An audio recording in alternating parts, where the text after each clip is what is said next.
மேற்கு தொடர்ச்சி மலைகளுக்குள் இருக்கும் ஒரு சிறிய கிராமம் மருதாநகர். அது அழகும் அதிசயங்களும் நிறைந்த இடமாக இருந்தது.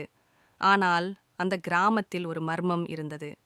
நிழல்களின் வீடு என்று அழைக்கப்படும் ஒரு காட்டில் இரவு நேரத்தில் செல்லக்கூடாது என்று பெரியவர்கள் எச்சரித்துக் கொண்டே இருப்பார்கள். ஒரு நாள் ஆதவன் என்ற சிறுவன் தனது தோழி மணிமேகலையுடன் அந்த காட்டுக்குள் சென்று பார்க்க முடிவு செய்தான். இருவரும் கையில் ஒரு தீப்பந்தம் எடுத்து அச்சமில்லாமல் உள்ளே நுழைந்தார்கள். காட்டினுள் சென்ற பிறகு அவர்கள் ஒரு பளபளக்கும் நீல நிற குகையை பார்த்தார்கள். அதனுள் நுழையும்போது ஒரு சிறிய ஒளி அணிவிக்கப்படும் பீடத்தில் இருந்தது.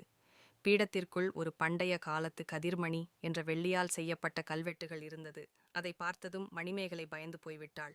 இது ஏதோ ஒரு மந்திர கல்லாக இருக்கலாம், நாம் இங்கிருந்து போகலாமா என்று அவள் கேட்டாள். ஆனால் ஆதவன் துணிச்சலாக அந்த கல்லை தொடும்போது ஒரு மந்திரக் காற்று எழுந்தது.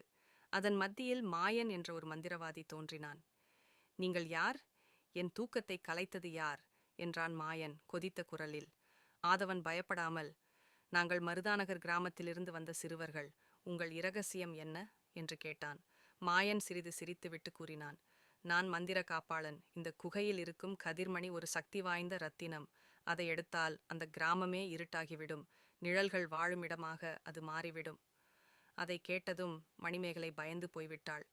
ஆனால் ஆதவன் மனதைரியத்துடன் கேட்டான், அந்த கதிர்மணியை பயன்படுத்தி நம் கிராமத்திற்கு நன்மை செய்ய முடியுமா? மாயன் சற்றே சிந்தித்து, ஆனால் அதற்கு தகுதியானவர்தான் அது பயன்படுத்த முடியும் என்றான். அதற்கு ஆதவன், நாங்கள் எதற்கும் தயார் என்றான். மாயன் ஒரு சிறிய சோதனை வைத்தான்.